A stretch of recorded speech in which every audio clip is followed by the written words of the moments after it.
say a few words because I know that people have places to go and things to do, and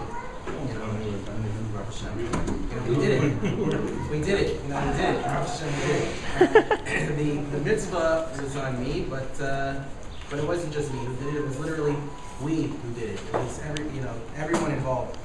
There's a pasuk that we say in Nishmas on Shabbos, and it hits me all the time because it's so true. Ein anachnu maspichem lahodos lecha Shem Elokeinu Elokei Avoseinu lebarak es shimcha al achas ma'alef elef alfei alafim v'ribe rabos ha'amim ha'tovo sh'asisa im avoseinu ve'imanu. The question, we can't thank the Rebbeinu Shalom enough. It's just, you can't. And similarly, I feel for all the people, I'm such a karsa tov for everyone who was involved in helping make the simcha happen and everything that everybody did. I'd like to thank the Shores, Dov and Rivka. They were absolutely instrumental. Everyone else, I'm not going to mention names because I don't want to leave anybody out, but everybody's included in this. I thank everybody for everything. It really made it possible. So the name, I want to speak a little bit about the name. So the baby is R Hyman, and there's a whole story about how this came to be. So first, when we first discussed the name, we spoke about Uncle Lee. My wife had an Uncle Lee, and Uncle Lee was a very good man. He was a big Baal Chesed, he was a doctor, and he helped a lot of inner city people without taking payment, and he was a doctor for my wife's family and made a big difference. And so what happened was Uncle Lee had a son, but his son married somebody who wasn't Jewish, and they didn't have any Jewish heirs. He didn't have anybody else who was Jewish in his family. So we thought it was such a kabbalah that such a Baal Chesed shouldn't have an angel or somebody named after him or something. So we thought, well, let's name after Uncle Lee, whose name was Lee. So for various reasons, we thought, we weren't sure if we should just call the baby Lee, what we should do. So my wife and I decided to we were in America, and we decided to go to Rav Kamenetsky. And we spoke with Rav Kamenetsky and asked, should we add a name? What should we do? So understanding our situation, Rav Kamenetsky said, oh, you should name the baby Aryeh. It's the Hebrew version of Lee. But, that fixed the problems that we had. And so we thought, well, while I was sitting there, I thought, that's Rav Hyman's name. Aryeh, that's Rav Hyman's name. So then, what happened was when my wife and I found out that Rav Hyman was Nifter, then individually, we had each thought about naming the baby Aryeh Leib. It was on our minds, and we thought about Rav Hyman, and we each thought, well, what about Aryeh Leib? He's the whole thing, Aryeh Leib, after Rav Hyman. And so we discussed it together, and after thinking about it independently, we thought, okay, that's what we're going to do. So who was Rav Hyman? So Rav Hyman wasn't just a Rav, he wasn't just a Posek. Rav Hyman was a giant in the Torah. So his family moved to America in 1917. Please, Rebbetzin, if I make any mistakes on my details here, please feel free to correct me. So Rav Hyman's family moved to Baltimore in 1917. And in those days, keeping a job was not a question thing, right? Because there was a lot of Hillel Hashem, and people demanded that you work 7 days a week. So if you didn't work on Shabbos, then on Sunday morning you were out looking for a new job. So Rav Hyman's father, in order to avoid that, what he did was he opened up a grocery store. And he had a grocery store which was only Shomer Shabbos, and he was able to get around it, and he still was able to Baruch Hashem to have parnasa without worrying about the Hillel Hashem. And that set the stage for their family. So when Rav Hyman was 5 years old, so his father took him to the Chavetz Chaim Cheder that was run by Rav Chaim Eliezer Samson, right? And so Rav Hyman's father brought the young Rav Hyman in and he said to Rav Samson, "Machta Yid from my kid, make a Jew out of my son," right? And that's what he did. So originally, the Cheder only went until 8th grade, but Rav Hyman's year was the first that they actually extended to 12th grade. So Rav Hyman, from 5 until about 17, was by Rav Samson. So not only being a budding Talmid Chacham, but Rav Hyman was also a great baseball player. And actually, he was approached by the Baltimore Orioles, and they wanted to see what he had. So they saw him hit a ball, and they saw what he had, and they offered him a position on the team right there on the spot. So Rav Hyman asked, well, what about Friday night? What about Saturday? What about Shabbos? And Do we have to play baseball on Shabbos? Of course you have to play. That's our busiest time. That's the best games of the best games of the week are on Shabbos. So R Hyman said, no, thank you. I can't. If it means Chil Hashem, I'm not in. So he gave up a chance to be a professional baseball player. So R Hyman's class, they were 17. They went off to Lakewood. They went to Lakewood to go visit Yeshiva, and they saw Rav Aaron Kotler. So Rav Aaron was blown away by what he saw, the level of learning that he saw with these Bachrim, and he said to Rav Samson that Rav Kotler, Rav Aaron would take any of Rav Samson's Bachrim without a test, right? So this class of 17-year-olds went off to Lakewood. And it was a big deal because until that point there were only the youngest Talmidim were 23, and now you had a new class of 17-year-olds because they were under Rav Samson. So Rav Hyman learned by Rav Aaron for 11 years.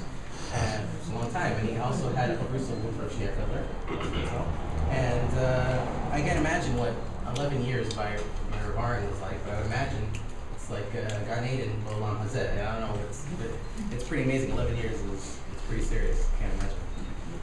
So after getting married, Rav Hyman was sent to start yeshiva. Gan Eden got better after you got married. You there?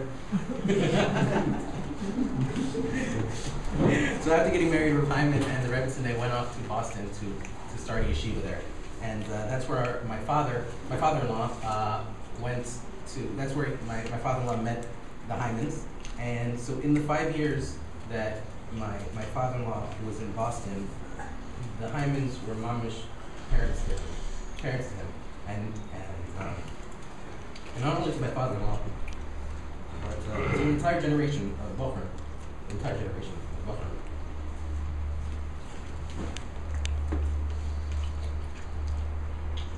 So just like Rav Hyman's father said to Rav Samson, "Mach the yid for my kids, make a Jew out of my son." That's what Hyman did to my father-in-law.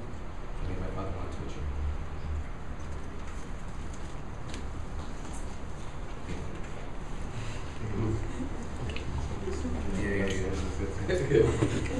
So in 1969, the Hymans, they moved to Beit Hagan. And so Rav Hyman took a position at a well-known theater that was there, and the children actually took to him. And Rav Hyman developed such a reputation as Mechanech, as a teacher, that Rav Hyman was urged to become the new head of Chinuch Atzmoi after passing of Rav Grossbard. Actually, they developed such a reputation. That's not just a teacher. That's a leader, and that's somebody who they wanted to run Chinuch Atzmoi. So at the time when Rav Hyman was in Beit Hagan, he was giving shiurim and a daf yomi at the Garage Shul, and which was run by Rav Rumsky. So after the passing of Rav Rumsky, after Rav Rumsky was nifter in 1976, Rav Hyman he took over as the Rav of the Garage Shul, and he nurtured and cared for the community there. You know, we take for granted now we live in Har Nof, and there's all these shuls, and there's all these and there's big Talmud Chachamim, and there's great schools and everything. But just a few decades ago, this didn't exist. So to come into a community and really build it up, it's a major task. It's a major undertaking, and that's what the Hymans did. So they say that in a person's yard site, is celebrated more than their birthday, right? Because by the yard site, you can celebrate the person's entire life and all the achievements that this person had, throughout their lifetime. So from Rav Hyman, we can see what it is that a person can really become, and the life that a person throughout their lifetime that they can live, what they can achieve. So that was Rav Aryeh Hyman. On the other end, we have Aryeh Bris. My son, he's only 8 days old, and he's completely full of potential. So we see what a person can become, and we see we can see the potential of a newborn baby. So it's hard for any individual, it's hard to estimate what it is that they can become. We have examples, but it's hard to say that any one person and themselves can become something so great. However, it's special to see that they're full of potential, because there's only up from there. It's just starting off. So I think this is true not only about a baby, but honestly, it's true about each and every one of us. We all have potential, and it's a limitless potential. We have to work to maximize it. And so now it's Elul, right? And the king is in the field, and we have a renewed opportunity to revitalize and utilize the potential that we have, right?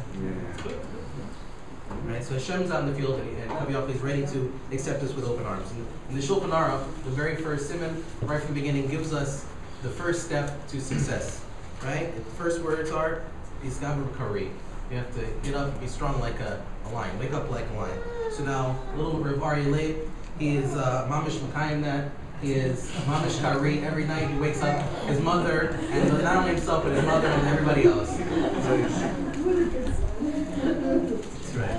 That's mine. So, right, but now's the time. We all have it in our lives. Now's the time. We can't wait. We have our potential.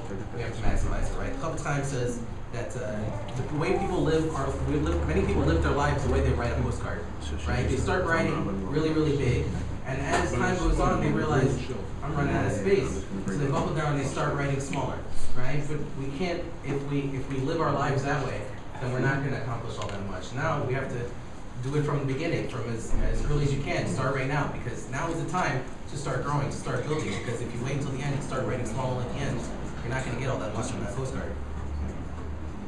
So every day is precious, and now's the time to start. It's it's a new chance. We can do it. So it's not easy. It's not easy to have an impact on Klal Yisrael the way R Hyman did. But I hope and pray that my R Hyman, that he'll be a Jew just like I. Amen.